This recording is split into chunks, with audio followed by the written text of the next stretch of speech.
Alfa Romeo Giulia QV. Auto, ktoré bolo predstavené pred pár mesiacmi v Ženeve, sme si mali možnosť vyskúšať i my.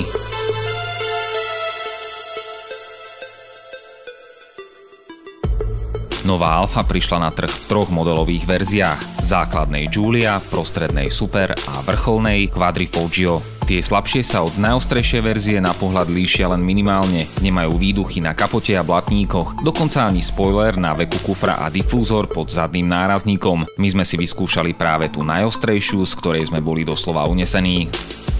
Dizajn novej Giulie by mal byť jedným z tromfov tohto modelového radu, čo prispieva i aerodynamike celého auta. Vozidlo má aktívny splitter, podobne ako u Ferrari 458 či zadný difúzor. Ten vytvára viac ako dostatočný prítlak vzduchu, čím mu dodáva už i tak neskutočnú stabilitu. To všetko umocňuje rozloženie hmotnosti 50/50. Jedinečným znakom nového sedanu je rozsiahle použitie nekonvenčných materiálov, ako sú hliníkové či uhlíkové kompozity, iné výstužné plasty a samozrejme zliatiny hliníka a horčíka. Giulia má vďaka tomu opäť najtužšiu karosériu v segmente, napriek tomu ostáva jednou z najľahších. Napríklad model so vznetovým motorom váži len 1374 kg a špičkový so značením Quadrifoglio len 1524. Srdcom auta je v našom prípade motor od Ferrari. Ten má výkon 375 kW a dodáva neskutočný výkon až 510 koní. Vďaka výkonovej hmotnosti, necelé 3 kg na jeden kôň, dokáže QVčko šprintovať z 0 na 100 za 3,9 sekundy. Z riadiacich jednotiek si môžete objednať 7-stupňový dvojspojkový automat alebo 6-stupňový manuál, ktorý ocení asi každý športový nadšenec. Chuť po adrenalíne však budete môcť dávkovať pomocou systému nastavenia jazdnej dynamiky, tzv. DNA režimom.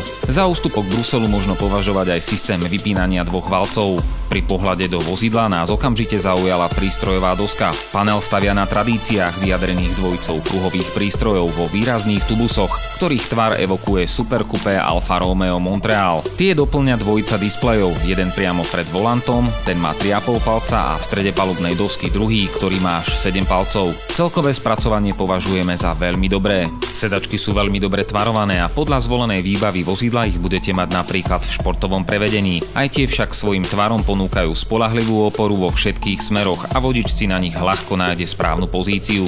Nová Alfa je vybavená všetkými známymi asistenčnými systémami od aktívneho tempomatu až po výstrahu upozorňujúcu na riziko zrážky, kombinovanú s autonómnymi brzdami. Samozrejmosťou je tiež upozornenie na opustenie jazdného pruhu či monitorovanie slepého uhla spätných zrkadiel. Za zvláštnu zmienku stojí i unikátny elektrohydraulický brzdový systém, s ktorým model Quadrifoglio dokáže zastaviť z rýchlosti 100 km na dráhe dlhej len 32 metrov. My sme s týmto autom zažili veľa zábavy a všade, kde sme sa s novou Giuliou ukázali, sme vzbudili pozornosť. Ak si chcete i vy nové QVčko vyskúšať, neváhajte a navštívte svojho autorizovaného predajcu vozidiel značky Alfa.